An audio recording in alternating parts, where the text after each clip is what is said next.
6h36. On va faire du pique-nique!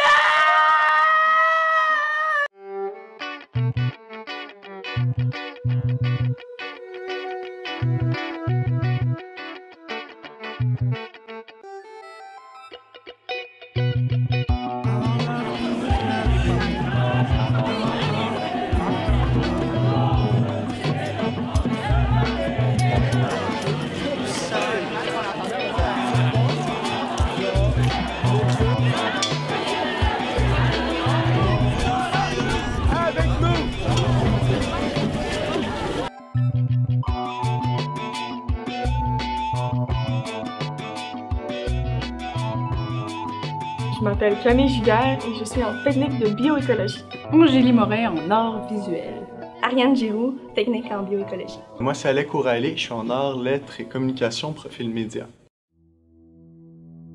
Premièrement, moi, je veux faire un stage à la fin de ma technique. Puis surtout, c'est en solidarité avec les gens qui en ont vraiment besoin, surtout en éducation. Je sais que c'est très difficile. Je trouve que c'est pour l'équité, parce que pour moi, en ce moment, ça me touche pas nécessairement. Mais il y a des gens qui ont beaucoup moins les moyens de pouvoir faire son stage, pouvoir travailler, pouvoir payer sa nourriture, vivre en appartement. Pour une qualité d'études, il faut qu'on puisse pouvoir se concentrer sur ces études-là. Donc, avoir moins de problèmes financiers. Mettons en soins infirmiers, mais si l'infirmière fait ses stages, c'est quand même important, puis qu'elle a plus d'énergie parce qu'elle a tellement travaillé à l'extérieur pour gagner son argent, bien, son travail sera de moins bonne qualité. Donc, je pense que ça apporte une meilleure qualité au niveau de la société. On est dans un pays où est-ce qu'on donne accès à l'éducation, mais en même temps, en ne pas rémunérant les stages, c'est comme si c'était un compromis à l'accessibilité à l'éducation. Il y a beaucoup de gens qui abandonnent en fait leur stage parce que c'est trop pour eux. Alors je pense que la rémunération des stages, ce serait comme une base de se dire comme ok, regarde, les étudiants font un travail, on reconnaît leur travail, on va leur permettre de le faire puis d'être rémunérés comme un ouvrier rémunéré. La grève, c'était au cégep de Sherbrooke, ça a commencé. On était au cégep, on a chanté des slogans et tout pendant longtemps.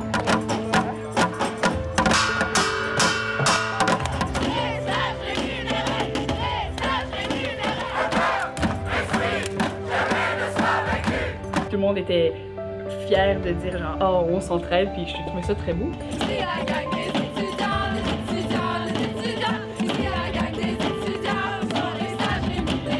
Là, on fait du bruit en masse parce que Radio-Canada il essaie de parler, fait qu'on va s'arranger pour qu'ils puissent pas entendre le reporter!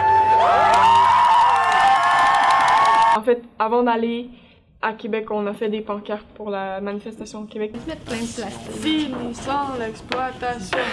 Finissons l'exploitation! On a eu des transports qui nous ont été fournis pour aller à Québec, faire une manifestation qui était avec d'autres universités de plusieurs villes. Il y avait Montréal, il y avait Québec. Et puis, on a fait une manifestation, donc on a fait un petit tour dans Québec, dans le centre-ville.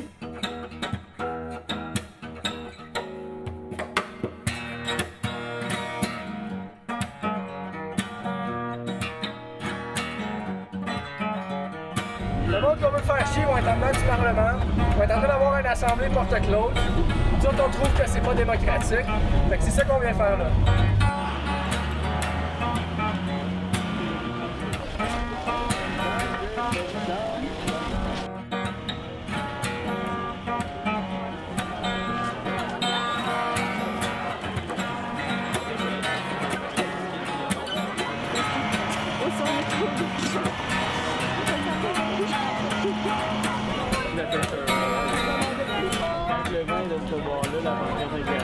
Ça crie, là on fait des slogans, ça se passe en tabarnak.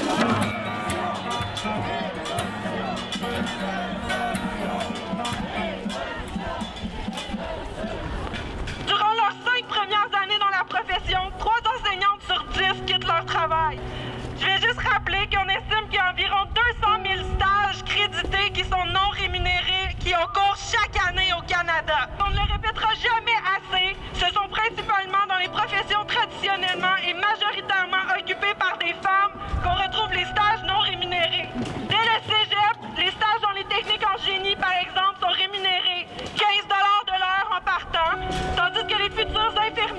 éducatrice en garderie, éducatrice spécialisée, préposée aux bénéficiaires, technicienne en documentation pour n'en nommer que quelques-unes, doivent cumuler les heures de travail gratuits. Je voudrais que oui, du fond de mon cœur. J'ai l'impression que c'est un premier pas pour montrer que ça existe. La plupart des gens savaient même pas que c'était possible qu'il y ait des stages rémunérés. J'aimerais ça que ça aille plus loin. C'est pas en une manifestation qu'on change quelque chose. S'il y a plusieurs, c'est avec des discours, avec à la population, les médias. Parce que je pense que c'est très possible. Je veux dire, c'est pas on ne demande pas non plus le ciel, là. Je veux dire, c'est pas... c'est quelque chose qui peut tellement apporter des avantages.